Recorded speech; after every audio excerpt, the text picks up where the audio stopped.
आपका स्वागत है इस ज्ञानवर्धक वीडियो में। आज हम बात करने वाले हैं एक बेहद महत्वपूर्ण और जीवन बदल देने वाली किताब के बारे में, जिसका नाम है द वेल्थ कोड। यह किताब हमें पैसे कमाने, बचाने और समझदारी से बढ़ाने के ऐसे नियम बताती है जो समय के साथ कभी नहीं बदलते। इन नियमों को अपनाकर कोई भी व्यक्ति अपनी आर्थिक जिंदगी को सुरक्षित, स्थिर और समृद्ध बना सकता है। हम सब जीवन में धन कमाते हैं, लेकिन बहुत कम लोग धन बनाने की कला समझते हैं। यही कला यह किताब सरल भाषा में हमें सिखाती है। इसमें बताए गए 10 टाइमलेस मनी रूल्स आपके रोजमर्रा के पैसों से जुड़े फैसलों को और भी स्मार्ट बना देते हैं। चाहे आप नौकरी करते हों, व्यापार चलाते हों या पढ़ाई कर रहे हों, यह ऑडियो बुक आपको एक ऐसा दृष्टिकोण देगा जो आपके पूरे वित्तीय सोचने के तरीके को बदल सकता है। अगर आपको ऐसा ज्ञान पसंद आता है तो वीडियो को लाइक जरूर करें, चैनल को सब्सक्राइब करें और बेल आइकन दबा दें ताकि ऐसे ही उपयोगी वीडियो आप तक हमेशा पहुंचते रहें।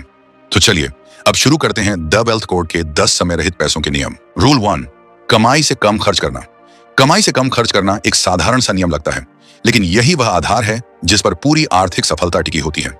दुनिया के लगभग हर सफल और समृद्ध व्यक्ति की कहानी में एक बात सामान्य मिलती है कि वे लोग अपनी आमदनी से कम खर्च करते हैं।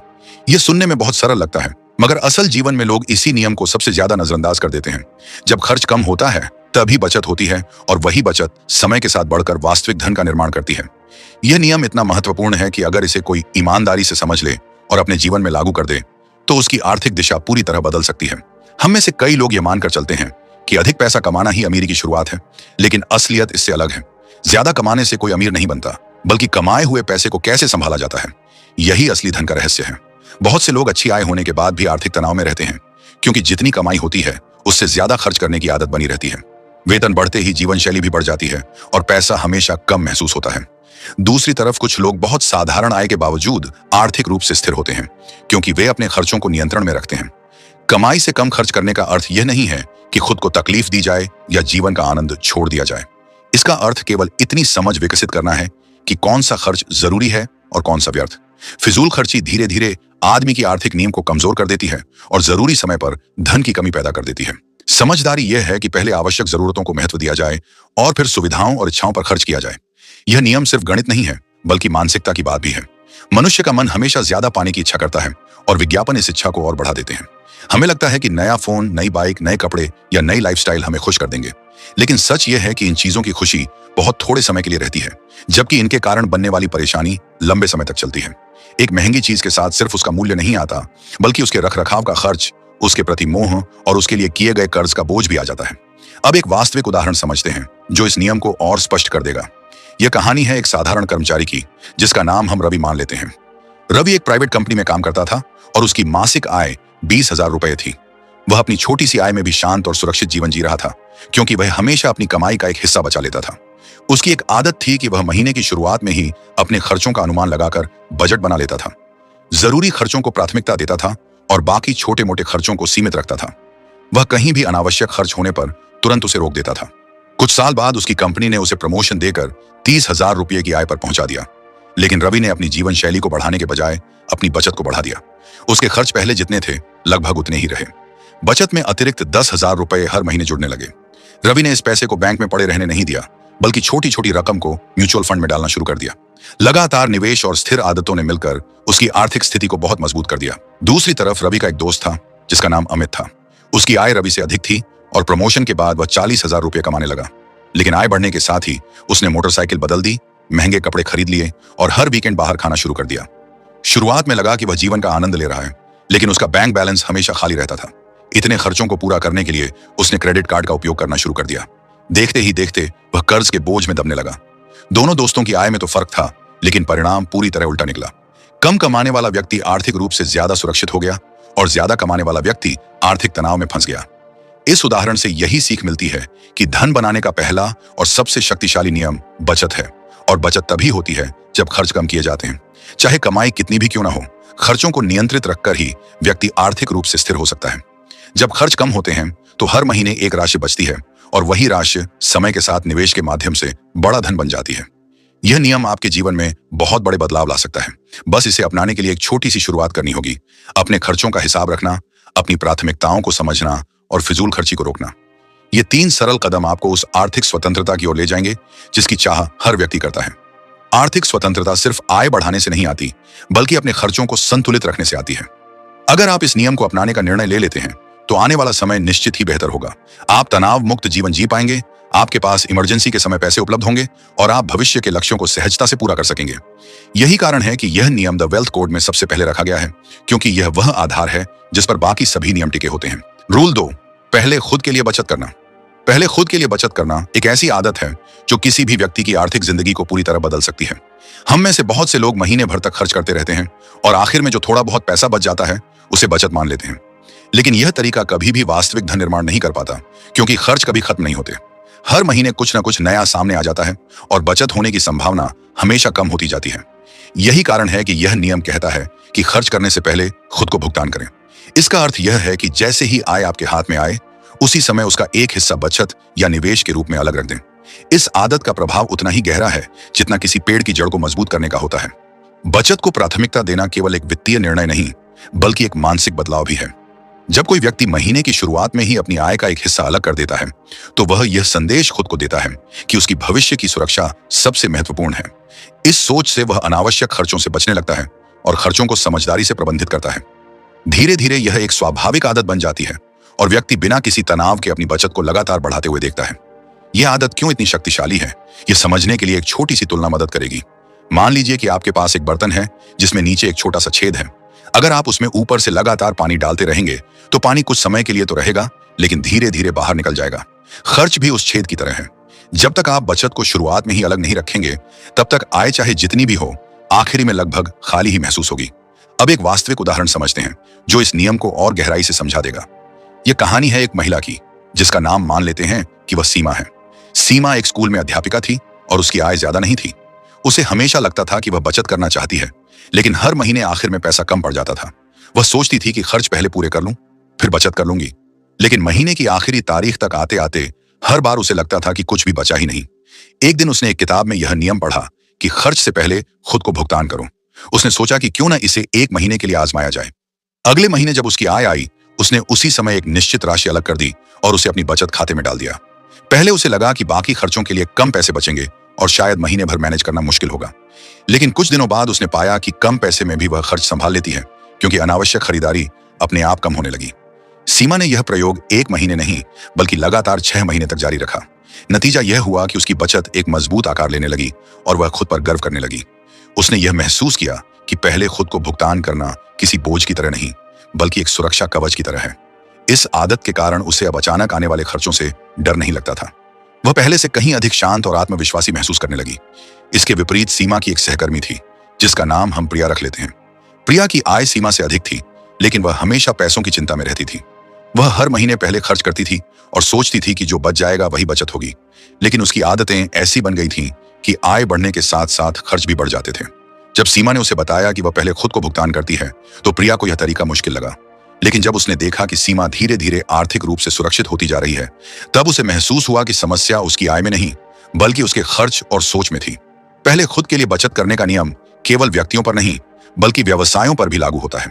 कई छोटे व्यवसाय इसी कारण गिर जाते हैं कि मालिक पहले खर्चों को पूरा करते हैं और अंत में कुछ भी बचता नहीं। लेकिन जो मालिक शुरुआत में ही अपने लिए एक निश्चित धनराशि अलग रखते हैं, वे लंबे समय में अधिक सफल होते हैं। ऐसा इसलिए क्योंकि बचत भविष्य की शक्ति बन जाती है और उस शक्ति का उपयोग कठिन समय में किया जा सकता है। यह नियम हमें यह भी सिखाता है कि बचत कोई वैकल्पिक चीज नहीं है, यह जीवन का अनिवार्य हिस्सा है। आज की दुनिया में अनिश्चितताएं पहले से ज्यादा हैं। नौकरी स्थिर नहीं रहती, व्यापार में जोखिम बढ़ते जा रहे हैं और स्वास्थ्य से जुड़े खर्च हमेशा अचानक सामने आते हैं। अगर कोई व्यक्ति शुरुआत में ही अपनी आय का एक भाग अलग रखता है, तो वह इन सभी परिस्थितियों का सामना शांत मन से कर सकता है। इस नियम को अपनाना बहुत कठिन नहीं है, बस इसे शुरू करने की जरूरत है। शुरुआत छोटी रकम से भी हो सकती है। कोई व्यक्ति अपनी आय का 5% अलग कर सकता है, कोई 10% कर सकता है और धीरे धीरे इसे बढ़ा भी सकता है। महत्वपूर्ण बात यह नहीं कि आप कितनी राशि बचाते हैं, बल्कि यह है कि आप नियमित रूप से और पहले से बचत करते हैं। यही निरंतरता बाद में संपत्ति का रूप लेती है। कई लोग सोचते हैं कि बचत केवल बड़े पैसे वालों के लिए होती है, लेकिन यह एक बड़ी गलतफहमी है। बचत हमेशा छोटी राशि से शुरू होती है। एक दिन में ताजमहल नहीं बना था, उसी तरह संपत्ति भी एक दिन में नहीं बनती। एक ईंट रोज रखी जाए तो एक दिन भव्य इमारत खड़ी हो जाती है। इसी तरह हर महीने शुरुआत में बचाई गई राशि भविष्य में एक मजबूत आर्थिक दीवार बनाती है। एक और महत्वपूर्ण बात यह है कि पहले खुद को भुगतान करने से व्यक्ति का आत्मविश्वास भी बढ़ता है। उसे यह महसूस होता है कि वह अपने जीवन का नियंत्रण खुद कर रहा है। वह केवल खर्चों का गुलाम नहीं है, बल्कि वह एक समझदार व्यक्ति है जो अपने भविष्य को गंभीरता से लेता है। यह मानसिक परिवर्तन आर्थिक परिवर्तन से भी अधिक महत्वपूर्ण है। समय के साथ आप यह भी पाएंगे कि जब बचत बढ़ती है तो आपके मन में डर कम होता जाता है, आर्थिक तनाव घटने लगता है और आप जीवन में बेहतर फैसले ले पाते हैं। जब आपके पास बचत होती है तो आप नौकरी के दबाव में गलत निर्णय नहीं लेते, आप खराब निवेश में नहीं फंसते और समस्याओं को शांत मन से हल करते हैं। आखिर में यही समझना जरूरी है कि पहले खुद को भुगतान करना सिर्फ एक तकनीक नहीं बल्कि एक जीवन शैली है। जब यह जीवन शैली आपकी आदत बन जाती है तो धन अपने आप बढ़ने लगता है। आप उस यात्रा पर चल पड़ते हैं जहां आर्थिक स्वतंत्रता एक सपना नहीं बल्कि एक निश्चित परिणाम बन जाती है। यही कारण है कि द वेल्थ कोड में इस नियम को इतनी मजबूती से बताया गया है। रूल 3, समय के साथ बढ़ने वाली शक्ति को समझना। समय के साथ बढ़ने वाली शक्ति को समझना आर्थिक स्वतंत्रता की यात्रा में सबसे महत्वपूर्ण कदमों में से एक है। पैसा सिर्फ इसलिए नहीं बढ़ता कि आपने उसे कहीं जमा करके रखा है, बल्कि इसलिए बढ़ता है क्योंकि समय उसे बढ़ने का अवसर देता है। इस प्रक्रिया को कंपाउंडिंग कहा जाता है। कंपाउंडिंग वह अद्भुत शक्ति है जो छोटी सी रकम को भी बड़े धन में बदल सकती है। बस व्यक्ति को थोड़ा धैर्य, थोड़ा अनुशासन और बहुत सारी निरंतरता की जरूरत होती है। कंपाउंडिंग का अर्थ यह है कि आपका पैसा केवल मूलधन पर ही नहीं बल्कि उस पर मिलने वाले लाभ पर भी लाभ कमाता है। समय के साथ यह प्रक्रिया एक चक्र की तरह चलती रहती है और हर वर्ष पैसा अपनी ही गति से बढ़ता जाता है। जितना लंबा समय आप इसे देते हैं उतना ही बड़ा परिणाम आपको मिलता है। यही कारण है कि इस नियम को जितना जल्दी अपनाया जाए उतना ही अधिक फायदा मिलता है। कई लोग अपनी आर्थिक यात्रा में इस शक्ति को समझने से चूक जाते हैं। वे सोचते हैं कि छोटे छोटे निवेश से क्या होगा, लेकिन उन्हें यह नहीं पता कि बड़ी बड़ी संपत्तियां भी छोटी छोटी बचतों से ही बनती हैं। कंपाउंडिंग का असली जादू शुरुआत में धीमा लगता है, लेकिन समय के साथ इसका प्रभाव आश्चर्यजनक रूप से बढ़ जाता है। जैसे एक बीज को पेड़ बनने में समय लगता है, लेकिन एक बार पेड़ बनने के बाद वह लगातार फल देता है। उसी तरह कंपाउंडिंग भी धैर्य की मांग करती है, लेकिन इसका फल हमेशा मीठा होता है। इस शक्ति को समझने के लिए एक वास्तविक उदाहरण बहुत उपयोगी होगा। मान लीजिए 2 दोस्त हैं जिनका नाम हम रोहन और करुण मान लेते हैं। दोनों की उम्र लगभग 25 वर्ष है और दोनों एक ही कंपनी में काम करते हैं। उन्हें कंपाउंडिंग के बारे में जानकारी मिलती है और दोनों निवेश शुरू करने की सोचते हैं। रोहन तुरंत शुरुआत कर देता है और हर महीने एक छोटी सी राशि अलग रखकर निवेश करने लगता है। राशि बहुत बड़ी नहीं होती, लेकिन वह निरंतर निवेश करता रहता है। दूसरी ओर करुण सोचता है कि अभी वह युवा है और उसके सामने बहुत समय है। वह मानता है कि निवेश बाद में भी कर सकता है और अभी खर्च करने की आजादी का आनंद लेना चाहता है। वह निवेश को अगले साल तक टाल देता है, फिर अगले साल तक, और यह सिलसिला कई वर्षों तक चलता रहता है। 10 वर्ष बीत जाते हैं। रोहन लगातार निवेश करता रहा है, जबकि करुण ने अभी शुरू भी नहीं किया है। जब करुण आखिरकार निवेश शुरू करता है, तब उसे यह देखकर आश्चर्य होता है कि रोहन की छोटी रकम भी अब बढ़कर बहुत बड़ी राशि बनने लगी है। करुण यह समझ जाता है कि उसने कीमती समय खो दिया है। भले ही उसकी आय अब अच्छी हो चुकी हो, लेकिन जो समय वह खो चुका है उसकी भरपाई पैसा भी नहीं कर सकता। इस उदाहरण में बड़ी बात यह नहीं कि रोहन ने कितनी राशि निवेश की थी, असली बात यह है कि उसने कितनी जल्दी शुरुआत की थी। कंपाउंडिंग को अगर शुरुआत ही में समय दे दिया जाए तो वह व्यक्ति के लिए कमाल कर सकती है। यही कारण है कि यह नियम कहता है कि छोटी रकम से शुरू करो, लेकिन समय को अपना काम करने दो। कंपाउंडिंग का एक और सुंदर पहलू यह है कि यह व्यक्ति को डिसिप्लिन बनाती है।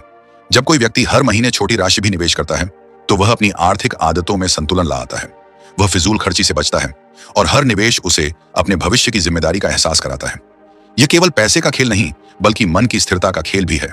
इस शक्ति को समझने में सबसे बड़ी बाधा यह होती है कि लोग जल्दी परिणाम चाहते हैं। वे चाहते हैं कि पैसा तुरंत दोगुना हो जाए या बहुत तेजी से बढ़े। ऐसा नहीं होता और ऐसा होना सुरक्षित भी नहीं है। कंपाउंडिंग धीमी गति से शुरू होती है, लेकिन एक बिंदु ऐसा आता है जब इसका प्रभाव एक्सपोनेंशियल हो जाता है। यही वह क्षण होता है जब व्यक्ति महसूस करता है कि उसकी मेहनत और धैर्य ने फल देना शुरू कर दिया है। इस प्रक्रिया को हम जीवन की अन्य चीजों में भी देख सकते हैं। जैसे कोई व्यक्ति व्यायाम करता है तो शुरुआत में शरीर में खास बदलाव नजर नहीं आते, लेकिन जब वह कुछ महीनों तक मेहनत जारी रखता है तब जाकर परिणाम दिखाई देने लगते हैं। उसी तरह कंपाउंडिंग भी सब्र और निरंतरता की मांग करती है। अब एक और वास्तविक उदाहरण लेते हैं। कल्पना कीजिए कि एक व्यक्ति हर महीने बस 500 रुपए बचाता है और उसे निवेश कर देता है। यह रकम बहुत छोटी लगती है, लेकिन अगर वह यही आदत 20 या 30 साल तक निभाता है तो वह छोटी सी रकम भी एक बड़ा धन बन सकती है। लोग अक्सर यह सोचकर शुरुआत नहीं करते कि रकम कम है, लेकिन असल बात यह है कि समय, निरंतरता और अनुशासन छोटी रकम को भी मूल्यवान बना देते हैं। कई बार यह भी देखा गया है कि जिन लोगों ने अपने जीवन में बहुत बड़ी सफलता हासिल की है, उन्होंने इस नियम को बहुत पहले समझ लिया था। चाहे वे बड़े निवेशक हों, उद्योगपति हों या आम लोग हों जिन्होंने धीरे धीरे अपनी संपत्ति बनाई हो, सभी की कहानियों में कंपाउंडिंग एक सामान्य तत्व है। इन लोगों ने जल्द शुरुआत की, नियमित निवेश किया और समय को अपना काम करने दिया। कंपाउंडिंग केवल पैसे के संदर्भ में ही नहीं बल्कि कौशल और ज्ञान में भी लागू होती है। जैसे कोई व्यक्ति हर दिन थोड़ा सा सीखता है तो वह लंबे समय में एक विशेषज्ञ बन सकता है। इसी तरह जब पैसा सीखने, समय और प्रयास के साथ बढ़ता है तो वह व्यक्ति को एक सुरक्षित और स्वतंत्र जीवन देता है। इस नियम का एक और पहलू है कि कंपाउंडिंग सबसे अच्छी तब काम करती है जब आप पैसों को अनावश्यक रूप से निकालने से बचते हैं। निवेश को बार बार निकालना इस प्रक्रिया में रुकावट डालता है। यह ठीक वैसा है जैसे एक पौधे को बार बार जमीन से निकालकर देखना कि वह बढ़ा या नहीं। अगर आप ऐसा करेंगे तो वह कभी नहीं बढ़ पाएगा। पैसे को भी उसी तरह समय देना जरूरी है। इस नियम को अपनाने के लिए किसी व्यक्ति को बहुत बड़ा आर्थिक ज्ञान नहीं चाहिए, बस शुरुआत करने का साहस चाहिए। कुछ लोग बहुत सोचते रहते हैं कि सही समय कब आएगा, लेकिन सच तो यह है कि सबसे सही समय हमेशा आज ही होता है। जितनी जल्दी शुरुआत होगी उतना अधिक समय कंपाउंडिंग को काम करने का मिलेगा। इस शक्ति को समझकर ही व्यक्ति आर्थिक तनाव से मुक्त हो सकता है। जब किसी व्यक्ति की बचत और निवेश लगातार बढ़ रहे होते हैं तो उसे भविष्य का डर नहीं रहता। उसकी आर्थिक नींव मजबूत होती है। वह बिना चिंता के अपने सपने पूरे करने की क्षमता रखता है। कंपाउंडिंग समय के साथ मित्र बन जाती है। शुरुआत में धीमी लेकिन बाद में अविश्वसनीय शक्ति वाली। यह साधारण व्यक्ति को भी असाधारण परिणाम देती है। बस जरूरत है कि आप इसे समझें, इसे अपनाएं और इसे समय दें। यही कंपाउंडिंग की असली शक्ति है। रूल 4, नियमित निवेश करना। नियमित निवेश करना आर्थिक स्थिरता और दीर्घकालिक विकास का सबसे विश्वसनीय तरीका माना जाता है। यह नियम कहता है कि मार्केट ऊपर हो या नीचे, भाव कम हो या ज्यादा, हालात अच्छे हों या कठिन, निवेश की प्रक्रिया को कभी नहीं रुकना चाहिए। जब हम लगातार एक निश्चित राशि का निवेश करते हैं तो हम समय और बाजार दोनों को अपने पक्ष में काम करने देते हैं। यह तरीका साधारण व्यक्ति को भी लंबे समय में मजबूत आर्थिक आधार प्रदान करता है। निवेश अक्सर लोगों के लिए भावनाओं का खेल बन जाता है। जब बाजार चढ़ता है तो लोग उत्साहित हो जाते हैं और जब मार्केट गिरता है तो डर बढ़ने लगता है। कई लोग गिरावट के समय निवेश बंद कर देते हैं और चढ़ाव के समय ज्यादा निवेश करने लगते हैं।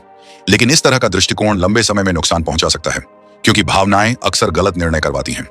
नियमित निवेश का नियम इन भावनात्मक उतार चढ़ाव से बचाता है और व्यक्ति को एक स्थिर मार्ग पर बनाए रखता है। जब कोई व्यक्ति हर महीने एक निर्धारित रकम नियमित रूप से निवेश करता है तो उसे लगातार लाभ मिलता है। बाजार चाहे जैसा भी चल रहा हो, वह कम दाम पर भी खरीद पाता है और कभी कभी ज्यादा दाम पर भी। लेकिन क्योंकि उसकी खरीदारी हर महीने समान राशि की होती है, यह औसत लागत को संतुलित कर देती है। यही प्रक्रिया लंबे समय में निवेश के मूल्य को बढ़ाती है। इस नियम को बेहतर समझने के लिए हम एक वास्तविक उदाहरण लेते हैं। मान लीजिए 2 दोस्त हैं जिनका नाम आदित्य और संजय है। दोनों की आय समान है और दोनों निवेश करना चाहते हैं। आदित्य नियम का पालन करते हुए हर महीने निश्चित राशि निवेश करता रहता है। वह बाजार की स्थिति देखकर निर्णय नहीं बदलता और अपने लक्ष्य पर लगातार बना रहता है। दूसरी ओर संजय बाजार 2 के उतार चढ़ाव के आधार पर निवेश करता है। जब उसे लगता है कि मार्केट महंगा है तो वह निवेश रोक देता है। जब मार्केट तेज चलता है तब वह ज्यादा निवेश करता है। शुरू में उसे लगता है कि वह समझदारी कर रहा है और बाजार के हिसाब से चल रहा है, लेकिन समय के साथ उसके फैसले भावनाओं और डर से प्रभावित होने लगते हैं। कुछ साल बाद आदित्य और संजय दोनों अपने निवेश की समीक्षा करते हैं। आदित्य का पोर्टफोलियो स्थिर और लगातार बढ़ता हुआ दिखता है। उसने हर महीने समान राशि निवेश की थी, इसलिए उसकी औसत लागत बहुत बेहतर हो चुकी है। दूसरी ओर संजय का निवेश उतना स्थिर नहीं लगता। उसके कुछ निर्णय बाजार के डर के कारण गलत समय पर हुए थे और इसका असर उसकी कुल संपत्ति पर दिखाई देता है। इस उदाहरण से यह समझ आता है कि नियमित निवेश करना केवल पैसे का खेल नहीं बल्कि आदतों का खेल भी है। यह व्यक्ति के भीतर अनुशासन पैदा करता है। जब कोई व्यक्ति नियमित निवेश को जीवन का हिस्सा बना लेता है तो वह भावनाओं से प्रभावित हुए बिना सही दिशा में चलता है। नियमित निवेश का एक और बड़ा लाभ यह है कि यह व्यक्ति को वित्तीय लक्ष्यों की ओर धीरे धीरे लेकिन लगातार आगे बढ़ाता है। अक्सर लोग किसी बड़ी राशि के बारे में सोचकर इंतजार करते रहते हैं कि जब बड़ी रकम होगी तब निवेश करेंगे, लेकिन यह सोच बहुत समय बर्बाद कर देती है। निवेश हमेशा छोटी राशि से शुरू होता है और नियमितता ही उसे बड़ा बनाती है। जैसे एक पौधे को रोज थोड़ा पानी देने से वह धीरे धीरे बड़ा पेड़ बन जाता है, उसी तरह नियमित निवेश आर्थिक पेड़ को मजबूत और स्थिर बनाता है। एक दिन अचानक बहुत पानी देने से पौधा नहीं बढ़ता, बल्कि नियमित ध्यान और देखभाल से ही वह विकसित होता है। इसी तरह निवेश की दुनिया में नियमितता जादू करती है। नियमित निवेश यह भी सुनिश्चित करता है कि व्यक्ति अपनी आय का एक हिस्सा हमेशा भविष्य के लिए अलग रखता रहे। यह आदत आर्थिक अनुशासन पैदा करती है और व्यक्ति बिना किसी दबाव के बचत और निवेश दोनों कर पाता है। जब यह प्रक्रिया कुछ वर्षों तक चलती रहती है तो व्यक्ति को यह महसूस होने लगता है कि उसका पैसा अब उसके लिए काम कर रहा है। यह एहसास आर्थिक स्वतंत्रता की दिशा में पहला कदम होता है। कई बार लोग यह भी सोचते हैं कि वे बाजार को समझकर सही समय पर निवेश कर लेंगे, लेकिन सच्चाई यह है कि बाजार के सही समय का अंदाजा किसी के लिए आसान नहीं है। बड़े निवेशक भी अस्वीकार करते हैं कि सही समय का अनुमान लगाना लगभग असंभव है।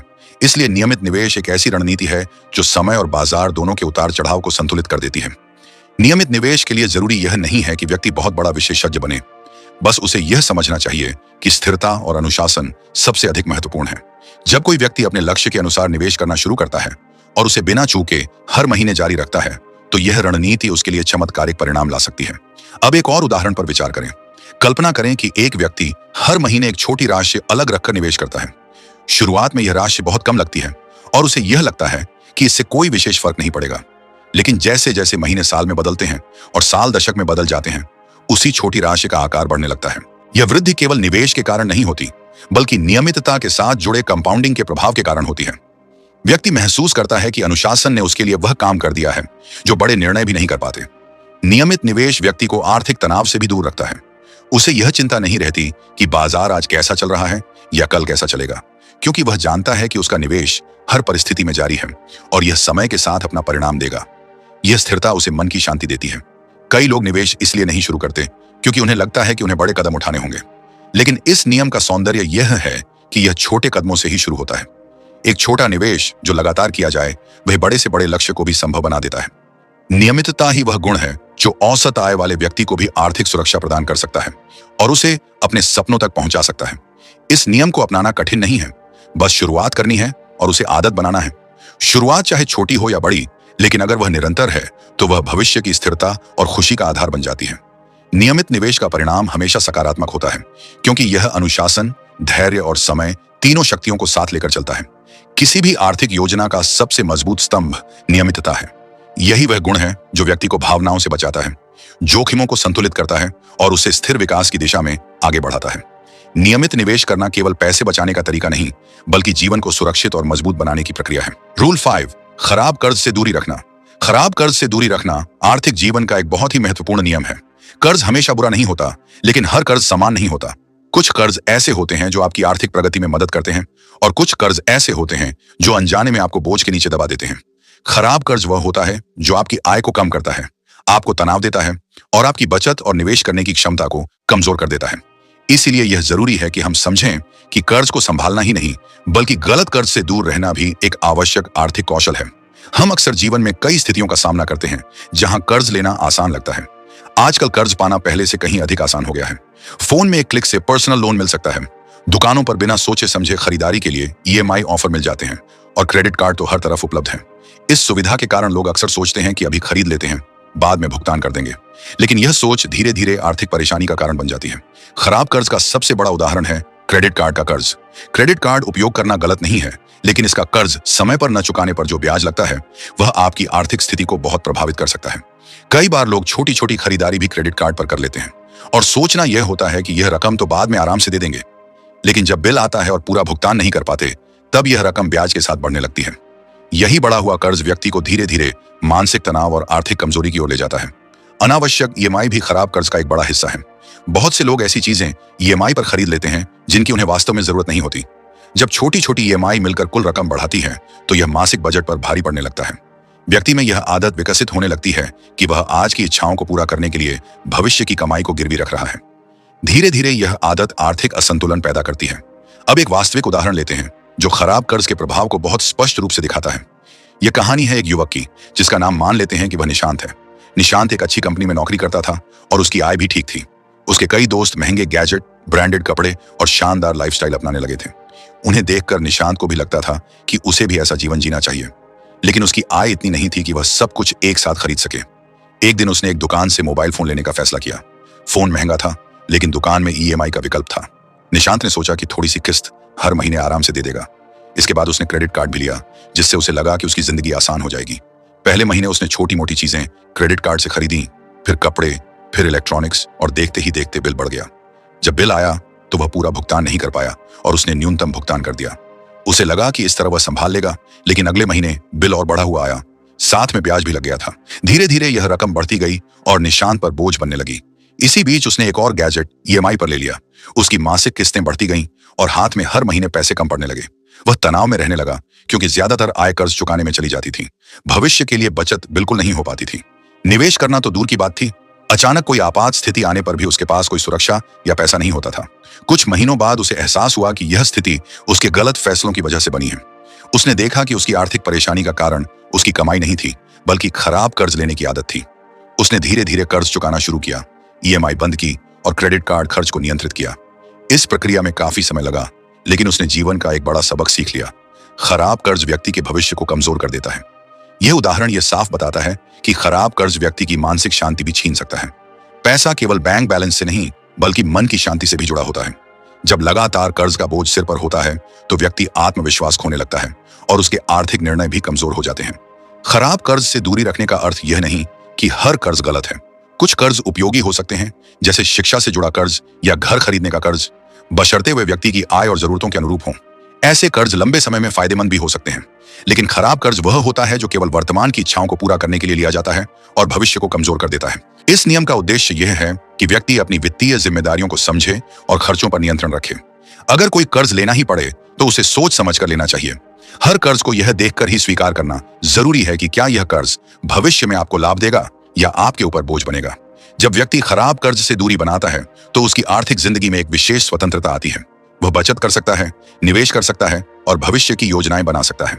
साथ ही उसका मन शांत रहता है, क्योंकि उसे पता होता है कि वह किसी भारी कर्ज के बोझ तले दबा नहीं है। ऐसे बहुत से लोग हैं जो अपनी कमाई का एक बड़ा हिस्सा केवल कर्ज चुकाने में खर्च कर देते हैं। यही कारण है कि वे कभी आर्थिक रूप से सुरक्षित महसूस नहीं करते। लेकिन जब वे खराब कर्ज को हटाते हैं और भविष्य के खर्चों को समझदारी से प्रबंधित करते हैं, तब धीरे धीरे उनकी आर्थिक स्थिति मजबूत होने लगती है। कर्ज से दूरी रखने में अनुशासन काफी महत्वपूर्ण भूमिका निभाता है। जब व्यक्ति अपनी इच्छाओं पर नियंत्रण कर लेता है और यह समझ लेता है कि हर चीज तुरंत खरीदने की जरूरत नहीं होती, तभी वह इस नियम को वास्तव में लागू कर पाता है। यह नियम व्यक्ति को धैर्य, समझदारी और जिम्मेदारी की शिक्षा देता है। आर्थिक स्वतंत्रता का रास्ता हमेशा जिम्मेदारियों से होकर गुजरता है। जब आप खराब कर्ज से दूर रहते हैं तो आप न केवल अपनी आय को बचाते हैं, बल्कि अपनी मानसिक ऊर्जा को भी मुक्त करते हैं। इससे आप बेहतर आर्थिक निर्णय ले पाते हैं, अपने सपनों को पूरा कर पाते हैं और एक सुरक्षित भविष्य की ओर बढ़ते हैं। खराब कर्ज से दूरी रखना केवल एक सुझाव नहीं, बल्कि एक जीवन शैली है। जब यह जीवन शैली आपकी आदत बन जाती है तो आप समझते हैं कि कर्ज का असली उद्देश्य क्या है और कौन सा कर्ज आपके लिए उपयोगी है। यही जागरूकता आपको धन निर्माण के मार्ग पर आगे ले जाती है। रूल 6, आय के कई स्रोत बनाना। आय के कई स्रोत बनाना आर्थिक स्थिरता और सुरक्षा बढ़ाने का एक बहुत ही महत्वपूर्ण नियम है। हम में से अधिकतर लोग एक ही आय पर निर्भर रहते हैं। यह आमतौर पर नौकरी से आने वाली आय होती है। शुरुआत में यह सही लगता है, लेकिन समय के साथ यह निर्भरता जोखिम बन सकती है। किसी भी कारण से नौकरी बदलनी पड़े, काम में रुकावट आ जाए या किसी आपात स्थिति का सामना करना पड़े तो एक ही आय पर निर्भर रहना व्यक्ति को आर्थिक तनाव में डाल सकता है। यही कारण है कि अमीर लोग हमेशा कोशिश करते हैं कि उनकी आय के कई स्रोत हों। इससे न केवल उनका आर्थिक ढांचा मजबूत रहता है, बल्कि भविष्य भी सुरक्षित होता है। जब कोई व्यक्ति अलग अलग जगह से आय कमाता है तो उसका जीवन कई गुना सुरक्षित और संतुलित हो जाता है। इसका अर्थ यह नहीं कि हर कोई बहुत बड़ा व्यवसाय ही करे या बहुत बड़े प्रोजेक्ट शुरू करे। कई छोटे छोटे तरीके भी आय के अतिरिक्त स्रोत बन सकते हैं, जैसे सैलरी के साथ साथ निवेश से मिलने वाले लाभ, किसी ऑनलाइन काम से कमाई, छोटे स्तर पर फ्रीलांसिंग, किराया आय या समय के साथ बनने वाली कोई अतिरिक्त गतिविधि। ये छोटे छोटे आय स्रोत मिलकर एक मजबूत आर्थिक ढाल का काम करते हैं। एक आय पर निर्भर रहना ऐसा है जैसे किसी कुर्सी को केवल एक पैर पर खड़ा कर देना। वह कभी भी गिर सकती है, लेकिन अगर उसी कुर्सी के 4 पैर हों तो वह मजबूती से खड़ी रहती है। आर्थिक जीवन में भी यही सिद्धांत लागू होता है। अधिक स्रोत होने से किसी भी समस्या का प्रभाव कम होता है और कठिन समय में भी व्यक्ति स्थिर रह पाता है। अब एक वास्तविक उदाहरण लेते हैं। यह कहानी है एक व्यक्ति की जिसका नाम मान लेते हैं कि वह विकास है। विकास एक प्राइवेट कंपनी में इंजीनियर था। उसकी नौकरी अच्छी थी और आय भी ठीक ठाक थी। वह अपने काम को गंभीरता से लेता था और उसकी जिंदगी आराम से गुजर रही थी। लेकिन एक दिन कंपनी में आर्थिक मंदी की वजह से कर्मचारियों की संख्या कम की जाने लगी। विकास को लगा कि वह सुरक्षित है, लेकिन कुछ दिनों बाद उसे भी पता चला कि उसकी नौकरी खतरे में है। इस खबर ने विकास को परेशान कर दिया। वह सोचने लगा कि अगर उसकी नौकरी चली गई तो उसके घर का खर्च कैसे चलेगा। उसके पास उस समय कोई दूसरा आय स्रोत नहीं था। यह स्थिति उसे समझा गई कि केवल एक ही आय पर भरोसा करना कितना जोखिम भरा हो सकता है। कुछ दिनों बाद कंपनी ने उसे नोटिस दे दिया और वह नौकरी से बाहर हो गया। नौकरी खोने का दुख तो था ही, लेकिन इससे भी ज्यादा डर इस बात का था कि उसके पास कोई बैकअप नहीं था। कुछ महीनों तक उसने अपनी बचत से खर्च चलाया और इस दौरान उसे अपनी गलती का एहसास हुआ। उसने फैसला किया कि जैसे ही उसे नई नौकरी मिलेगी वह अपनी आय के अलग अलग स्रोत बनाने शुरू कर देगा। कुछ समय बाद उसे नई नौकरी मिल गई, लेकिन इस बार उसने अपना पूरा ध्यान केवल नौकरी तक सीमित नहीं रखा। उसने धीरे धीरे ऐसे कदम उठाए जो उसकी आय को विविध बना सके। उसने हर महीने थोड़ा थोड़ा निवेश करना शुरू किया ताकि समय के साथ उससे भी आय उत्पन्न होने लगे। इसके अलावा विकास को लिखने का शौक था। उसने इस शौक को एक अवसर के रूप में देखा। उसने ऑनलाइन प्लेटफॉर्म पर लेखन का काम शुरू किया। शुरुआत में आमदनी बहुत कम थी, लेकिन वह नियमित रूप से लिखता रहा। धीरे धीरे उसकी लिखावट को पहचान मिलने लगी और उसकी कमाई भी बढ़ने लगी। कुछ महीनों बाद उसने एक छोटा ऑनलाइन कोर्स तैयार किया और उसे इंटरनेट पर डाल दिया। यह कोर्स उसके अनुभव और ज्ञान पर आधारित था। यह कोर्स धीरे धीरे कई लोगों तक पहुंचा और उससे भी उसे अतिरिक्त कमाई होने लगी। उसे यह देखकर विश्वास होने लगा कि अतिरिक्त आय का निर्माण छोटी छोटी शुरुआत से भी हो सकता है। कुछ वर्षों में उसकी नौकरी से आय होने लगी, लेखन से आय आने लगी, निवेश से लाभ मिलने लगा और उसके ऑनलाइन कोर्स से भी नियमित आमदनी बनने लगी। कुल मिलाकर उसकी आय के कई स्रोत तैयार हो चुके थे। इस बदलाव ने न केवल उसकी आर्थिक समस्या को हल किया, बल्कि उसके भीतर आत्मविश्वास भी बढ़ाया। अब उसे यह डर नहीं था कि अगर किसी दिन नौकरी चली भी जाए तो उसका जीवन ठहर जाएगा। विकास की कहानी हमें यह सिखाती है कि आय के कई स्रोत बनाना भविष्य की सुरक्षा का बहुत बड़ा कदम है। यह जरूरी नहीं कि हर स्रोत बहुत बड़ा हो, बस स्थिर और लगातार रहने वाला हो। आर्थिक विविधता व्यक्ति को किसी भी कठिन परिस्थिति में गिरने नहीं देती। जब कोई व्यक्ति अपनी आय को अलग अलग क्षेत्रों में फैलाता है तो वह खुद ही अपनी आर्थिक सुरक्षा का निर्माता बन जाता है। इन स्रोतों में से कोई स्रोत धीमा हो जाए या रुक जाए तो दूसरे स्रोत उसको संभाल लेते हैं। यह संतुलन ही आर्थिक जीवन को स्थिर और सुरक्षित बनाता है। अलग अलग स्रोत बनाना आर्थिक सोच को भी मजबूत करता है। व्यक्ति जीवन में अवसरों को देखना सीखता है। वह समझता है कि उसकी कौशल, उसकी रुचियां और उसकी छोटी छोटी आदतें भी उसके लिए आय पैदा कर सकती हैं। यह विचारधारा व्यक्ति को रचनात्मक बनाती है और उसे अपने जीवन को और बेहतर बनाने की प्रेरणा देती है। अतिरिक्त आय के स्रोत बनाने के लिए किसी व्यक्ति को बहुत बड़ा ज्ञान या पूंजी की आवश्यकता नहीं होती। बस उसे यह समझने की जरूरत होती है कि शुरुआत छोटी हो सकती है। धीरे धीरे यह प्रक्रिया स्थिर हो जाती है और समय के साथ वह बड़े परिणाम देने लगती है। एक और महत्वपूर्ण बात यह है कि कई आय स्रोत होने से व्यक्ति को मानसिक शांति मिलती है।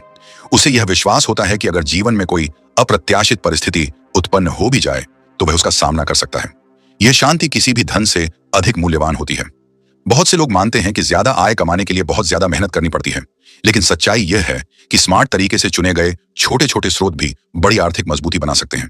जैसे किसी ऑनलाइन प्लेटफॉर्म से होने वाली आय, किसी निवेश पर मिलने वाला लाभ, किसी प्रॉपर्टी का छोटा सा किराया या किसी कौशल से की गई फ्रीलांसिंग। यह सब मिलकर व्यक्ति को मजबूत बनाते हैं। जब व्यक्ति यह स्वीकार कर लेता है कि उसका भविष्य सिर्फ एक स्रोत पर निर्भर नहीं होना चाहिए, तब वह सच में आर्थिक रूप से जागरूक बनने लगता है। यह जागरूकता ही उसे आगे बढ़ने के लिए प्रोत्साहित करती है। वह अपने जीवन में उस सुरक्षा और स्थिरता को महसूस करता है जो केवल विविध आय वाले लोगों के पास होती है। आय के कई स्रोत बनाना केवल एक विचार नहीं, बल्कि एक लगातार चलने वाली प्रक्रिया है। यह व्यक्ति को अवसरों की तलाश करना सिखाती है और उसके समय का बेहतर उपयोग कराती है। यही कारण है कि यह नियम अमीर लोगों की आम आदतों में शामिल है। वे जानते हैं कि एक स्रोत पर निर्भर रहना जोखिम है, लेकिन कई स्रोत बनाना शक्ति है। अंततः यही समझना आवश्यक है कि आय के कई स्रोत बनाना व्यक्ति की आर्थिक क्षमता को कई गुना बढ़ा देता है। यह सुरक्षा देता है, आत्मविश्वास बढ़ाता है और भविष्य के सपनों को पूरा करने में सहायता करता है। एक छोटा सा अतिरिक्त आय स्रोत भी बड़े बदलाव का कारण बन सकता है। बस जरूरत है शुरुआत करने की, धैर्य रखने की और सही दिशा में आगे बढ़ने की। रूल 7, अपने पैसों का हिसाब रखना। अपने पैसों का हिसाब रखना एक ऐसा नियम है जिसे लोग अक्सर नजरअंदाज कर देते हैं, लेकिन यही नियम किसी भी व्यक्ति को आर्थिक सुरक्षा की दिशा में सबसे तेजी से आगे बढ़ाता है। कई लोग यह सोचकर चलता करते हैं कि उन्हें अपने खर्चों का अंदाजा है, पर वास्तव में जब वे महीने के अंत में बैंक स्टेटमेंट देखते हैं तो उन्हें पता चलता है कि पैसा कहां और कैसे खर्च हो गया, इसका स्पष्ट स्मरण भी नहीं रहता। यही कारण है कि वित्तीय समझदारी की शुरुआत हमेशा खर्चों को ट्रैक करने से होती है। जब भी कोई व्यक्ति यह जानना शुरू कर देता है कि उसके महीने की आय कहां जा रही है, तब उसके अंदर एक जागरूकता पैदा होती है। यह जागरूकता सिर्फ बचत नहीं बढ़ाती, बल्कि आर्थिक फैसलों को भी बहुत बेहतर बनाती है। पैसों का हिसाब रखने का मतलब यह नहीं है कि आप हर छोटे खर्च पर संदेह करें या खुद को परेशान करें। इसका अर्थ इतना है कि आप यह समझें कि आपकी प्राथमिकताएं क्या हैं और किन चीजों पर खर्च करने से आपका जीवन बेहतर हो रहा है और किन चीजों पर अनावश्यक पैसा जा रहा है। हम एक सामान्य जीवन जीते हुए कई बार ऐसे खर्च कर देते हैं जिन्हें बाद में सोचने पर लगता है कि उनकी कोई विशेष जरूरत नहीं थी। चाहे वह एक अतिरिक्त कप कॉफी हो, कोई ऑनलाइन सब्सक्रिप्शन जिसे हमने कभी इस्तेमाल ही नहीं किया, या अचानक की गई खरीदारी जिसका हमें पछतावा होता है। ये सब मिलकर हमारे बजट को बहुत प्रभावित करते हैं। जब इन्हें समझदारी से देखा जाए और इन्हें ट्रैक किया जाए, तभी पता चलता है कि छोटी छोटी बचतें भी कितनी बड़ी भूमिका निभाती हैं। पैसे का हिसाब रखने के कई तरीके हो सकते हैं। कोई व्यक्ति नोटबुक में लिख सकता है, कोई ऐप का इस्तेमाल कर सकता है और कोई हर खर्च को 2 श्रेणियों में देख सकता है, जरूरी और गैर जरूरी। यह प्रक्रिया बहुत सरल है, पर इसका प्रभाव गहरा होता है। जैसे ही आप लिखना या ट्रैक करना शुरू करते हैं, वैसा ही आपका दिमाग खर्च करते समय सतर्क रहने लगता है। आप सोचते हैं कि यह खर्च वास्तव में जरूरी है या सिर्फ एक इच्छा। यही सोच आपको समय के साथ आर्थिक अनुशासन सिखाती है। एक वास्तविक उदाहरण इस नियम को और स्पष्ट कर देगा। यह कहानी है एक महिला की जिसका नाम हम मीरा रख लेते हैं। मीरा एक ऑफिस में काम करती थी और उसकी आय ठीक ठाक थी। वह हर महीने तनख्वाह मिलते ही उत्साहित हो जाती थी और खरीदारी, बाहर खाना और मनोरंजन में खुलकर खर्च करती थी। महीने के शुरू में उसे लगता था कि उसके पास बहुत पैसा है, लेकिन महीने के अंत तक आते आते उसके खाते में बहुत कम राशि बचती थी। कुछ महीनों तो ऐसा भी हुआ कि अपने मासिक खर्च पूरे करने में उसे कठिनाई होने लगी।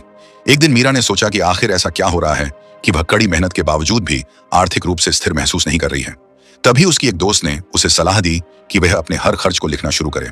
पहले उसे यह काम थोड़ा झंझट लगा, लेकिन उसने सोचा कि एक बार कोशिश कर लेती हूँ। अगले महीने मीरा ने हर खर्च को अपनी डायरी में लिखना शुरू कर दिया। चाहे छोटी रकम हो या बड़ी, वह हर खर्च नोट करती थी। पहली बार जब उसने महीने के अंत में अपनी डायरी खोली तो वह चकित रह गई। उसे एहसास हुआ कि जिस चीज को वह महत्वहीन समझकर भूल जाती थी, वही चीजें महीने भर में मिलकर काफी बड़ी रकम बन जाती थीं। उसके कई ऑनलाइन सब्सक्रिप्शन ऐसे थे जिन्हें वह इस्तेमाल ही नहीं करती थी। बाहर खाने पर उसकी अपेक्षा से दोगुना खर्च हो रहा था। कपड़ों और गैजेट्स पर भी बिना वजह खर्च बढ़ गया था। जब मीरा ने यह सब देखा तो उसे समझ आया कि समस्या उसकी आय में नहीं है, बल्कि उसके खर्च करने की आदतों में है। उसने तुरंत कदम उठाते हुए उन सब्सक्रिप्शनों को बंद किया जो वह उपयोग नहीं कर रही थी। उसने बाहर खाने की संख्या कम कर दी और खरीदारी करने से पहले सोचने लगी कि यह खर्च वास्तव में जरूरी है या नहीं। अगले कुछ महीनों में उसका बजट धीरे धीरे ठीक होने लगा। उसके खाते में अब महीने के अंत में राशि बचने लगी थी। वह जो चीजें पहले तनाव बढ़ाती थीं, वे अब नियंत्रण में आने लगी। केवल अपने पैसों का हिसाब रखने की वजह से उसकी पूरी वित्तीय स्थिति बदल गई। उसने महसूस किया कि केवल जागरूकता ने उसे बचत, निवेश और आर्थिक स्थिरता के रास्ते पर ला दिया है। यह बदलाव न तो अचानक आया था और न ही मुश्किल था। यह केवल एक सरल आदत की वजह से संभव हुआ। खर्चों का हिसाब रखना। पैसे का हिसाब रखना व्यक्ति की मानसिकता पर भी गहरा प्रभाव डालता है। जब कोई व्यक्ति अपने खर्चों को देखता है तो उसके भीतर एक जिम्मेदारी का भाव पैदा होता है। वह समझने लगता है कि धन का महत्व सिर्फ कमाने में नहीं है, बल्कि उसे सही तरीके से इस्तेमाल करने में भी है। जो लोग यह समझ जाते हैं वे अक्सर जीवन में आर्थिक रूप से सुरक्षित महसूस करते हैं। इसके अलावा अपने पैसों का हिसाब रखना आपको अपने लक्ष्यों के प्रति भी गंभीर बनाता है। जब आपको पता चलता है कि आपका पैसा कहां जा रहा है, तब आप यह भी तय कर पाते हैं कि आप कहां इसका उपयोग करना चाहते हैं। शायद आप किसी बड़े लक्ष्य के लिए बचत करना चाहते हो, जैसे घर खरीदना, परिवार की सुरक्षा के लिए फंड बनाना या किसी सपने को पूरा करना। पैसा कहां जा रहा है यह जानना इन लक्ष्यों को पूरा करने की दिशा में पहला कदम है। खर्चों का हिसाब रखने से आपका प्रबंधन कौशल भी विकसित होता है। आप जान जाते हैं कि कौन से खर्च प्राथमिक हैं और कौन से सिर्फ इच्छाएं हैं। यह पहचान आपकी आदतों को बेहतर बनाती है। समय के साथ आप न केवल अपने खर्च को नियंत्रित कर पाते हैं, बल्कि अपनी आय का अधिकतम उपयोग भी कर पाते हैं। यह प्रक्रिया आपके भविष्य को भी सुरक्षित करती है, क्योंकि जब आप अपने पैसे को समझते हैं, तब आप बचत और निवेश दोनों के लिए जगह बना पाते हैं। जिन लोगों को यह पता नहीं होता कि उनका पैसा कहां जाता है, वे अक्सर यह शिकायत करते हैं कि बचत नहीं हो पा रही। लेकिन जब खर्च ट्रैक होते हैं तो बचत अपने आप बढ़ने लगती है। इस नियम का महत्व सिर्फ उन लोगों के लिए नहीं है जो आर्थिक कठिनाई में हैं, बल्कि उन लोगों के लिए भी है जो अपनी स्थिति को और बेहतर बनाना चाहते हैं। चाहे आपकी आय कम हो या ज्यादा, पैसा हमेशा उसी दिशा में जाता है जहां आप उसे जाने देते हैं। इसलिए अगर आप उसके प्रवाह को नियंत्रित नहीं करते तो वह बिखर जाएगा। पैसे का हिसाब रखना एक सरल आदत है, लेकिन इसका असर बहुत गहरा है। यह व्यक्ति को अनुशासन, जागरूकता और जिम्मेदारी सिखाता है। यह आदत आपको आपकी वित्तीय स्थिति की वास्तविक तस्वीर दिखाती है, जो कभी कभी कठिन भी लग सकती है, लेकिन यह हमेशा फायदेमंद होती है।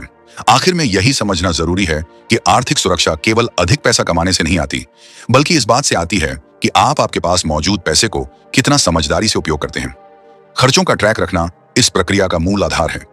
जब आप यह आदत अपनाते हैं, तब आप न केवल अपने पैसे पर नियंत्रण पाते हैं, बल्कि अपने जीवन की दिशा पर भी नियंत्रण हासिल करते हैं। यह नियम सरल है, लेकिन इसके परिणाम बेहद प्रभावी और दीर्घकालिक होते हैं। रूल 8, अपनी संपत्ति की सुरक्षा करना। अपनी संपत्ति की सुरक्षा करना धन कमाने जितना ही आवश्यक है।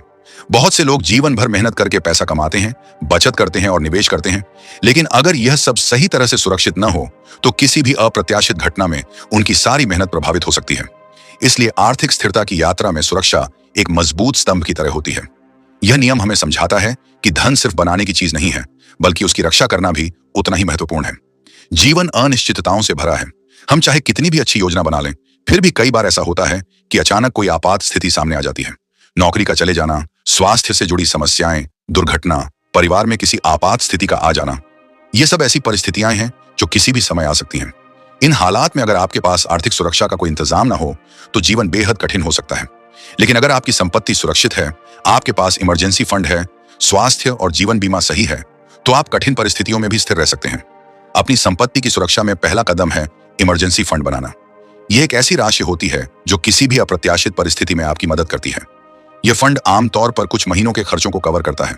इसका उद्देश्य यह है कि अगर अचानक आय कम हो जाए या कोई स्थिति बदल जाए तो आपको अपने सामान्य जीवन को चलाने में दिक्कत ना आए। इमरजेंसी फंड एक तरह से जीवन की मुश्किल घड़ियों में आपका सुरक्षा कवच होता है। दूसरा महत्वपूर्ण कदम है स्वास्थ्य बीमा। आज की दुनिया में स्वास्थ्य संबंधी खर्च काफी बढ़ चुके हैं। मामूली बीमारी भी बड़ी राशि खर्च करवा सकती है। अगर किसी व्यक्ति के पास स्वास्थ्य बीमा नहीं है तो अचानक आने वाला चिकित्सा खर्च उसकी बचत को खत्म कर सकता है और उसे आर्थिक रूप से कमजोर कर सकता है। वहीं यदि उसके पास उचित स्वास्थ्य बीमा है तो वह कठिन समय में बिना चिंता के इलाज करा सकता है और उसकी आर्थिक स्थिति भी सुरक्षित रहती है। जीवन बीमा भी उतना ही महत्वपूर्ण है। जीवन बीमा केवल व्यक्ति के लिए नहीं होता, बल्कि उसके परिवार की सुरक्षा के लिए होता है। यदि परिवार का मुख्य कमाने वाला सदस्य किसी भी वजह से परिवार के साथ न रहे, तो जीवन बीमा परिवार को आर्थिक सहारा देता है। यह बीमा परिवार को कठिन समय में सम्मानजनक जीवन जीने में सहायता करता है। अब एक वास्तविक उदाहरण देखते हैं, जिससे यह नियम और बेहतर समझ में आएगा। ये एक व्यक्ति की कहानी है, जिसका नाम हम अरविंद मान लेते हैं। अरविंद एक मेहनती कर्मचारी था और वर्षों से नौकरी कर रहा था। वह अपनी आय का कुछ हिस्सा बचत में डालता था और थोड़ा बहुत निवेश भी करता था। लेकिन उसने कभी इमरजेंसी फंड बनाने या बीमा कराने जैसे कदमों पर ध्यान नहीं दिया। उसे लगता था कि वह स्वास्थ्यमंद है और उसके जीवन में कोई बड़ी समस्या नहीं आएगी। एक दिन अचानक अरविंद गंभीर रूप से बीमार पड़ गया। बीमारी ऐसी थी कि उसे कई दिनों तक अस्पताल में भर्ती रहना पड़ा। इलाज का खर्च काफी अधिक था। क्योंकि उसके पास स्वास्थ्य बीमा नहीं था, इसलिए अस्पताल के सभी खर्च उसे अपनी बचत से चुकाने पड़े। कुछ ही दिनों में उसकी वर्षों की बचाई हुई पूरी रकम समाप्त हो गई। अरविंद जिस आर्थिक स्थिरता पर गर्व करता था, वह अचानक खत्म हो गई। बीमारी के बाद भी उसे कुछ महीनों तक नौकरी से छुट्टी लेनी पड़ी और इस दौरान उसकी आय भी नहीं आ रही थी। उसके पास इमरजेंसी फंड भी नहीं था। इस वजह से उसे दोस्तों और रिश्तेदारों से मदद लेनी पड़ी। यह स्थिति उसके लिए मानसिक और आर्थिक दोनों तरह से कष्टदायक थी। कुछ समय बाद जब अरविंद स्वस्थ हुआ, तो उसने महसूस किया कि धन कमाना ही काफी नहीं है। अगर धन सुरक्षित न हो, तो किसी भी संकट में वर्षों की मेहनत प्रभावित हो सकती है। उसने सबसे पहले स्वास्थ्य बीमा कराया, फिर अपनी जरूरतों के अनुसार जीवन बीमा लिया और एक छोटा इमरजेंसी फंड बनाना शुरू किया। उसने यह समझ लिया कि सुरक्षा सिर्फ संपत्ति बढ़ाने से नहीं आती, बल्कि उस संपत्ति की रक्षा करने से आती है। इसके विपरीत अरविंद का एक दोस्त था, जिसका नाम राघव था। राघव ने अपने करियर की शुरुआत में ही इमरजेंसी फंड और बीमा की अहमियत समझ ली थी। वह हर महीने थोड़ी राशि अलग करके अपने इमरजेंसी फंड को मजबूत करता था और उसके पास उपयुक्त स्वास्थ्य बीमा भी था। कुछ वर्षों बाद राघव को भी एक ऐसी परिस्थिति का सामना करना पड़ा, जब उसे अचानक कुछ समय के लिए अपनी नौकरी से छुट्टी लेनी पड़ी। लेकिन उसके इमरजेंसी फंड ने उसे उस कठिन समय में सहारा दिया। उसके स्वास्थ्य बीमा ने चिकित्सा खर्चों को संभाल लिया और जीवन बीमा ने उसके परिवार को यह विश्वास दिया कि भविष्य सुरक्षित है। राघव की स्थिति अरविंद से बिल्कुल अलग थी, क्योंकि उसने न केवल धन कमाया था, बल्कि अपने धन की सही तरीके से सुरक्षा भी की थी। यह उदाहरण स्पष्ट बताता है कि हम चाहे कितनी भी कमाई कर लें, यदि धन सुरक्षित नहीं है, तो आर्थिक यात्रा अस्थिर रह सकती है। संपत्ति की सुरक्षा करना हमें इस बात का एहसास कराता है कि जीवन हमेशा हमारी योजना के अनुसार नहीं चलता।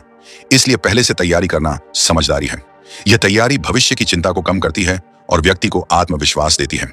जब आपकी संपत्ति सुरक्षित होती है, तब आप स्वतंत्र रूप से भविष्य के बारे में सोच सकते हैं और अपने सपनों को पूरा करने का प्रयास कर सकते हैं। कई लोग इस नियम को अपनाने में देरी करते हैं। उन्हें लगता है कि अभी उनकी जरूरत नहीं है या उनके साथ ऐसा कुछ नहीं होगा। लेकिन जीवन अनिश्चित है और अनिश्चितता का अर्थ यही है कि वह बिना चेतावनी के आ सकती है। सुरक्षा का मतलब भय नहीं है, बल्कि तैयारी है। संपत्ति की सुरक्षा में सिर्फ बीमा या इमरजेंसी फंड ही नहीं आता। यह आपकी फाइलों को व्यवस्थित रखने से लेकर पासवर्ड प्रबंधन तक, आपकी महत्वपूर्ण दस्तावेजों की सुरक्षा और आपकी योजनाओं का रिकॉर्ड रखने तक विस्तारित होता है। जब आप संगठित रहते हैं, तो किसी भी परिस्थिति में निर्णय लेना आसान हो जाता है। इस नियम का असली उद्देश्य यह है कि आप अपने परिवार और अपने भविष्य के प्रति जिम्मेदार बने। जब आप अपनी संपत्ति को सुरक्षित करते हैं, तो आप केवल अपने लिए ही नहीं, बल्कि अपने प्रियजनों के लिए भी एक मजबूत ढांचा तैयार करते हैं। यह ढांचा उन्हें कठिन परिस्थितियों से बचाता है और उन्हें सुरक्षित महसूस कराता है। आर्थिक सुरक्षा मानसिक शांति से जुड़ी होती है। जब व्यक्ति जानता है कि उसका आने वाला कल सुरक्षित है, तब उसका मन शांत रहता है। वह जीवन में बेहतर निर्णय ले पाता है, जोखिमों को समझदारी से संभाल पाता है और किसी भी स्थिति में स्थिर रह पाता है। आखिर में यही समझना जरूरी है कि धन कमाना एक यात्रा है और इस यात्रा में सुरक्षा वह पुल है जो आपको एक सुरक्षित भविष्य तक पहुंचाता है। अगर यह सुरक्षा न हो, तो यात्रा बीच में ही रुक सकती है। लेकिन यदि आपकी संपत्ति सुरक्षित है, तो आप बिना भय के आगे बढ़ सकते हैं। यह नियम सरल है, लेकिन इसका प्रभाव बहुत मजबूत है। यह आपको जिम्मेदार बनाता है और आपके आर्थिक भविष्य को उज्जवल करता है। रूल 9, आर्थिक शिक्षा को जारी रखना। आर्थिक शिक्षा को जारी रखना धन कमाने और उसे समझदारी से बढ़ाने का सबसे मजबूत आधार है। दुनिया लगातार बदल रही है। अर्थव्यवस्था बदलती है, बाजार बदलते हैं, टेक्नोलॉजी बदलती है और लोगों की जरूरतें भी बदलती रहती हैं। ऐसे में जो व्यक्ति सीखना बंद कर देता है, वह धीरे धीरे पीछे रह जाता है। आर्थिक शिक्षा कोई विषय नहीं, बल्कि एक जीवन भर चलने वाली प्रक्रिया है। जितना आप सीखते हैं, उतना ही बेहतर निर्णय ले पाते हैं और उतना ही अधिक आत्मविश्वास आपके भीतर आता है। आज इंटरनेट के समय में सीखना पहले की तुलना में बहुत आसान हो गया है। आप घर बैठे निवेश, बचत, बजट बनाना, कर संबंधी बुनियादी बातें, अर्थव्यवस्था के चलन और धन वृद्धि की रणनीतियों के बारे में सीख सकते हैं। लेकिन सीखने की इच्छा तभी जगती है जब व्यक्ति समझता है कि ज्ञान ही उसकी प्रगति का असली साथी है। धन कमाने की क्षमता केवल मेहनत से नहीं बढ़ती, बल्कि ज्ञान से भी बढ़ती है। यह ज्ञान आपको गलतियों से बचाता है, अवसरों को पहचानना सिखाता है और आपकी आर्थिक समझ को गहरा बनाता है। बहुत से लोग धन को केवल कमाने की चीज समझते हैं, लेकिन धन बढ़ता तब है जब व्यक्ति उसे समझदारी से संभालता है। यह समझदारी तभी आती है जब आप लगातार सीखते हैं, आर्थिक शिक्षा का अर्थ यह नहीं कि आप किसी कॉलेज या संस्थान में जाकर कोर्स करें। यह रोजमर्रा के जीवन में छोटे छोटे सीखने के अवसरों को पहचानने से भी होती है। जैसे किसी आर्थिक घटना को समझना, किसी अनुभवी व्यक्ति की बात सुनना, किसी किताब को पढ़ना या किसी वीडियो से कुछ नया सीखना। आर्थिक शिक्षा की सबसे बड़ी शक्ति यह है कि यह व्यक्ति को गलत फैसलों से बचाती है। हम अक्सर ऐसी कहानियां सुनते हैं जहां लोग बिना जानकारी के कोई निवेश कर लेते हैं, किसी आकर्षक विज्ञापन में आकर पैसे लगा देते हैं या किसी धोखाधड़ी में फंस जाते हैं। इस तरह की गलतियां केवल इसीलिए होती हैं क्योंकि व्यक्ति के पास पर्याप्त ज्ञान नहीं होता। जब ज्ञान बढ़ता है तो व्यक्ति पहले सोचता है, विश्लेषण करता है और फिर ही निर्णय लेता है। अब एक वास्तविक उदाहरण लेते हैं जिससे आर्थिक शिक्षा की शक्ति और महत्व स्पष्ट रूप से समझ आएगा। यह कहानी है एक युवक की जिसका नाम हम अनिल रख लेते हैं। अनिल ने अपनी नौकरी शुरू ही की थी और उसकी आय ठीक ठाक थी। उसके आसपास के लोग निवेश की बातें करते थे, लेकिन उसे आर्थिक शब्दों की समझ नहीं थी। उसे यह भी नहीं पता था कि कौन सा निवेश उसके लिए सही होगा या किस जगह पर पैसा लगाने से नुकसान हो सकता है। एक दिन अनिल के एक दोस्त ने उसे कहा कि उसने किसी नए ऑनलाइन प्लान में पैसा लगाया है और उसे बहुत जल्दी फायदा होगा। अनिल ने बिना सोचे समझे अपनी बचत उसमें डाल दी। कुछ दिनों तक सब ठीक लगा, लेकिन कुछ समय बाद वह प्लान अचानक बंद हो गया। अनिल की सारी बचत डूब गई। यह उसके लिए एक बड़ा झटका था। उसने महसूस किया कि अगर वह थोड़ा भी आर्थिक ज्ञान रखता तो वह ऐसे जोखिम भरे विकल्प में पैसा नहीं लगाता। इस घटना ने अनिल को सीखने की दिशा में प्रेरित किया। उसने अपने वित्तीय जीवन को गंभीरता से लेना शुरू किया। उसने सरल भाषा में लिखी गई आर्थिक किताबें पढ़ना शुरू किया, इंटरनेट पर मुफ्त संसाधन देखे और अनुभवी लोगों की बातों को समझने की कोशिश की। धीरे धीरे उसे निवेश, बचत और आर्थिक सुरक्षा के बारे में गहरी समझ आने लगी। कुछ महीनों बाद उसने एक छोटे निवेश योजना से शुरुआत की जिसमें वह नियमित रूप से पैसे डालने लगा। उसने बजट बनाना सीखा, अपने खर्चों को ट्रैक करना शुरू किया और कुछ समय बाद उसे यह एहसास हुआ कि आर्थिक शिक्षा न सिर्फ उसकी संपत्ति बढ़ा रही है बल्कि उसे मन की शांति भी दे रही है। अब वह हर निर्णय सोच समझ कर लेता था और उसे यह विश्वास था कि वह किसी भी स्थिति में सही दिशा चुन सकता है। अनिल की कहानी यह साबित करती है कि आर्थिक शिक्षा किसी विशेष उम्र, करियर या आय वर्ग के लोगों के लिए नहीं बल्कि हर व्यक्ति के लिए आवश्यक है। जब कोई व्यक्ति सीखता रहता है तो वह सिर्फ आर्थिक रूप से ही नहीं बल्कि मानसिक रूप से भी मजबूत बनता है। वह अपने सपनों को पूरा करने की योजना बना सकता है, अपने भविष्य को सुरक्षित कर सकता है और अपने परिवार के लिए बेहतर फैसले ले सकता है। सीखना कभी खत्म नहीं होता। चाहे आप कितना भी जान लें, अर्थव्यवस्था हमेशा कुछ नया सिखा देती है। दुनिया बदलती है और उसके साथ सीखने की जरूरत भी बदलती है। आज जो ज्ञान उपयोगी है, हो सकता है वह कल कम उपयोगी हो जाए। इसीलिए नियमित रूप से सीखते रहना ही व्यक्ति को समय के अनुसार सक्षम बनाए रखता है। आर्थिक शिक्षा आपको अवसर पहचानना भी सिखाती है। कई बार जिंदगी में ऐसे मौके आते हैं जहां आप सही निर्णय लेंगे तो आपको बहुत फायदा मिलेगा, लेकिन अगर आप ज्ञान की कमी की वजह से उस मौके को समझ नहीं पाए तो वह आपके हाथ से निकल सकता है। अच्छी आर्थिक समझ व्यक्ति को यह देखने की शक्ति देती है कि कौन सा कदम उसके लिए उपयुक्त है और कौन सा कदम उसे नुकसान पहुंचा सकता है। सीखते रहने का एक और सुंदर प्रभाव यह होता है कि व्यक्ति आत्मनिर्भर बनता है। उसे हर फैसले के लिए दूसरों पर निर्भर नहीं रहना पड़ता। वह खुद तय कर सकता है कि उसे क्या करना है, कब करना है और कैसे करना है। यह स्वतंत्रता व्यक्ति को आत्मविश्वास देती है और यही आत्मविश्वास उसकी आर्थिक यात्रा को मजबूत बनाता है। आर्थिक शिक्षा व्यक्ति को संतुलन भी सिखाती है। वह सीखता है कि जोखिम को कैसे संभालना है, बचत और निवेश के बीच संतुलन कैसे बनाना है और किस तरह का लक्ष्य किस तरह की रणनीति से पूरा किया जा सकता है। यह संतुलन ही उसे आर्थिक रूप से स्वस्थ बनाता है। अंततः यह समझना सबसे जरूरी है कि पैसा सिर्फ मेहनत से नहीं बढ़ता बल्कि ज्ञान, धैर्य और समझदारी से बढ़ता है। आर्थिक शिक्षा जीवन भर की साथी है। यह केवल धनी बनने के लिए नहीं है बल्कि जीवन को स्थिर, सुरक्षित और सरल बनाने के लिए भी है। जितना अधिक आप सीखते हैं उतनी ही अधिक संभावनाएं आपके लिए खुलती जाती हैं। धन हमेशा उन लोगों की तरफ आकर्षित होता है जो उसे समझदारी से संभालते हैं और समझदारी केवल शिक्षा से आती है। इसलिए सीखते रहना ही वह रास्ता है जो आपको समझदार, सुरक्षित और सफल बनाता है। रूल 10, लंबी अवधि की सोच रखना।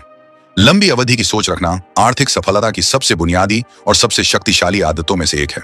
अक्सर लोग जल्दी अमीर बनने की चाह में गलत रास्तों पर चल पड़ते हैं। उन्हें लगता है कि कोई ऐसा तरीका मिल जाएगा जिससे रातों रात जीवन बदल जाएगा, लेकिन वास्तविक दुनिया में धन धीरे धीरे, नियमित तरीके से और समय के साथ बढ़ता है। इस प्रक्रिया में जल्दबाजी की कोई जगह नहीं होती। जो लोग जल्दी परिणाम पाने की कोशिश करते हैं वे अक्सर नुकसान उठाते हैं, जबकि जो लोग धैर्य, अनुशासन और समय को महत्व देते हैं वे सुरक्षित और स्थिर आर्थिक भविष्य बनाते हैं। लंबी अवधि की सोच का अर्थ है कि आप अपने आज के फैसले इस समझ के साथ लें कि उनका असर आने वाले कई वर्षों तक रहेगा। यह मतलब है कि आपको अपने लक्ष्यों, अपनी प्राथमिकताओं और अपनी आर्थिक आदतों को एक स्पष्ट दिशा में विकसित करना चाहिए। यह सोच व्यक्ति को स्थायी रूप से मजबूत बनाती है। धन का वास्तविक निर्माण धीमे धीमे होता है। जैसे एक बीज को पेड़ बनने में समय लगता है, वैसे ही धन को भी बढ़ने में समय चाहिए होता है। अगर आप हर दिन पौधे को उखाड़ कर देखेंगे कि वह कितना बढ़ा, तो वह कभी नहीं बढ़ पाएगा। उसी तरह निवेश, बचत और धन प्रबंधन की प्रक्रिया भी समय की अपेक्षा करती है। बहुत से लोग इस कारण से उलझन में पड़ जाते हैं कि उन्हें तुरंत परिणाम नहीं दिखाई देते। लेकिन सच्चाई यह है कि लंबी अवधि में लिए गए छोटे छोटे निर्णय ही आने वाले वर्षों में बड़ी सफलता का कारण बनते हैं। चाहे वह रोज थोड़ा सा निवेश हो, नियमित बचत हो या खर्चों का सही प्रबंधन, ये सभी कदम लंबी अवधि की सोच का ही हिस्सा हैं। अब एक वास्तविक उदाहरण देखते हैं जो इस नियम की शक्ति को और स्पष्ट करेगा। यह कहानी है एक व्यक्ति की जिसका नाम हम राकेश रखते हैं। राकेश एक साधारण नौकरी करता था और उसकी आय बहुत अधिक नहीं थी, लेकिन वह हमेशा भविष्य के बारे में सोचता था। उसके कुछ दोस्त जल्दी पैसा कमाने के चक्कर में कई जोखिम भरे तरीकों में पैसे लगा देते थे। राकेश भी शुरुआत में इन चीजों से आकर्षित हुआ, लेकिन उसने खुद को रोक लिया। राकेश ने निर्णय लिया कि वह लंबी अवधि की सोच अपनाएगा। वह हर महीने अपनी आय का एक हिस्सा बचाने लगा और धीरे धीरे उसे स्थिर विकल्पों में निवेश करता गया। उसके दोस्तों ने उसे कई बार कहा कि वह बहुत धीमी गति से चल रहा है और उसे किसी तेज रिटर्न वाले विकल्प में पैसा लगाना चाहिए, लेकिन राकेश ने धैर्य रखा। कुछ साल बाद उसके दोस्तों में से कई को नुकसान हुआ। वे तेजी से अमीर बनने की चाह में गलत फैसले ले बैठे थे। राकेश ने उस समय भी अपनी रणनीति नहीं बदली और निरंतर निवेश जारी रखा। उसने बाजार के उतार चढ़ाव पर ध्यान नहीं दिया, क्योंकि वह जानता था कि उसका लक्ष्य लंबी अवधि का है। 10 वर्षों बाद स्थिति पूरी तरह से बदल गई। राकेश की धीरे धीरे की गई बचत और निवेश अब एक मजबूत राशि में बदल चुके थे। उसके दोस्तों ने यह देखकर आश्चर्य किया कि वह साधारण आय के बावजूद आर्थिक रूप से मजबूत कैसे हो गया। राकेश के पास अब एक स्थिर पोर्टफोलियो था, उसके पास इमरजेंसी फंड था और वह अपने भविष्य की योजनाओं पर पूरी तरह आत्मविश्वास से काम कर रहा था। राकेश की कहानी यह दिखाती है कि लंबी अवधि की सोच व्यक्ति को न केवल धन देती है, बल्कि मानसिक शांति और आत्मविश्वास भी देती है। वह जल्दबाजी में गलत फैसले नहीं लेता, वह जोखिमों को समझता है और अपने रास्ते पर लगातार चलता रहता है। यह निरंतरता ही उसे सफलता तक पहुंचाती है। लंबी अवधि की सोच केवल निवेश तक सीमित नहीं है, यह सोच जीवन के कई पहलुओं में दिखाई देती है। जैसे कोई व्यक्ति नए कौशल सीखता है, वह उम्मीद नहीं करता कि तुरंत बड़ा बदलाव आएगा, लेकिन वह जानता है कि आज सीखा गया कौशल भविष्य में उसके काम आएगा। वह छोटे छोटे कदम उठाता है जो धीरे धीरे उसे एक विशेषज्ञ बनाते हैं। यही तरीका आर्थिक जीवन में भी लागू होता है। हमारे आसपास ऐसे बहुत से लोग हैं जो धैर्य की कमी के कारण वित्तीय तनाव में आ जाते हैं। वे हर चीज से त्वरित परिणाम चाहते हैं। अगर निवेश कुछ महीनों तक न बढ़े तो वे चिंतित हो जाते हैं और अपनी रणनीति बदल लेते हैं। यह आदत उन्हें आर्थिक रूप से कमजोर बना देती है। वहीं वे लोग जो समय की शक्ति को समझते हैं, वे जानते हैं कि अस्थायी उतार चढ़ाव से कोई फर्क नहीं पड़ता, क्योंकि उनका लक्ष्य बहुत आगे का होता है। वे जानते हैं कि धन की यात्रा एक मैराथन है, कोई छोटी दौड़ नहीं, और मैराथन में जीतने के लिए स्थिर गति, धैर्य और निरंतरता सबसे जरूरी होती है। लंबी अवधि की सोच व्यक्ति को जोखिमों से भी बचाती है। जब आप जानते हैं कि आपका दृष्टिकोण विस्तृत है, तो आप छोटी मोटी परेशानियों में घबराते नहीं। आप समझते हैं कि समस्याएं अस्थायी हैं और समय उन्हें ठीक कर देगा। यह मानसिकता आपको अधिक संतुलित बनाती है। इसके अलावा लंबी अवधि की सोच व्यक्ति को अपनी प्राथमिकताओं को तय करना भी सिखाती है। वह जानने लगता है कि कौन से फैसले आज उसे उठाने चाहिए ताकि भविष्य बेहतर बने। यह सोच उसे ऐसी चीजों में निवेश करना सिखाती है जो समय के साथ मूल्य देती हैं, जैसे कौशल सीखना, स्वास्थ्य का ध्यान रखना और आर्थिक अनुशासन अपनाना। जब कोई व्यक्ति इस सोच को अपनाता है तो वह अपने जीवन के हर पहलू में स्थिरता महसूस करता है। उसे यह एहसास होता है कि उसका भविष्य सुरक्षित है और वह किसी भी कठिन समय को संभाल सकता है। लंबी अवधि की सोच व्यक्ति को कम भावुक करती है और निर्णय लेने में उसे अधिक स्पष्टता देती है। धैर्य, अनुशासन और समय 3 ऐसे स्तंभ हैं जो मिलकर किसी भी व्यक्ति का आर्थिक भविष्य बनाते हैं। धैर्य आपको जल्दी फैसले लेने से रोकता है। अनुशासन आपको अपने लक्ष्यों से जुड़े रहने में मदद करता है और समय वह शक्ति है जो छोटी सी शुरुआत को भी बड़ी उपलब्धि में बदल देता है। अंत में इसका सार यही है कि अगर आप अपने वित्तीय भविष्य को मजबूत बनाना चाहते हैं तो जल्दबाजी को छोड़कर लंबी अवधि की सोच अपनानी होगी। यह सोच न सिर्फ धन देती है, बल्कि जीवन में सुरक्षा, आत्मविश्वास और स्थिरता भी देती है। तो दोस्तों, इस तरह हमने द वेल्थ कोड में बताए गए 10 टाइमलेस मनी रूल्स को विस्तार से समझा। ये सभी नियम बहुत सरल हैं, लेकिन इनके प्रभाव बेहद गहरे हैं। इनका उद्देश्य किसी को अमीर बनाने के जादुई तरीके बताना नहीं है, बल्कि आर्थिक जागरूकता को मजबूत करना है। ये नियम हमें यह सिखाते हैं कि सही सोच, अनुशासन और निरंतरता के साथ कोई भी व्यक्ति अपने वित्तीय जीवन को बेहतर बना सकता है। धन कमाना महत्वपूर्ण है, लेकिन उससे भी ज्यादा महत्वपूर्ण है उसे संभालना, सुरक्षित रखना और समझदारी से बढ़ाना। उम्मीद है कि यह वीडियो आपको थोड़ा और जागरूक, थोड़ा और समझदार और अपने आर्थिक फैसलों के प्रति जिम्मेदार बनाने में मदद करेगा। अगर आपको यह जानकारी उपयोगी लगी हो तो वीडियो को लाइक जरूर करें, इसे अपने दोस्तों और परिवार के साथ शेयर करें ताकि वे भी इन नियमों का लाभ उठा सकें। और हाँ, अगर आप चैनल पर नए हैं तो सब्सक्राइब करना बिल्कुल ना भूलें। बेल आइकन दबाएं ताकि आपको भविष्य में आने वाले हर ज्ञानवर्धक वीडियो की सूचना सबसे पहले मिले। आपके समय और भरोसे के लिए दिल से धन्यवाद। मिलते हैं अगली वीडियो में एक नए विषय, नई सीख और नए दृष्टिकोण के साथ। धन्यवाद।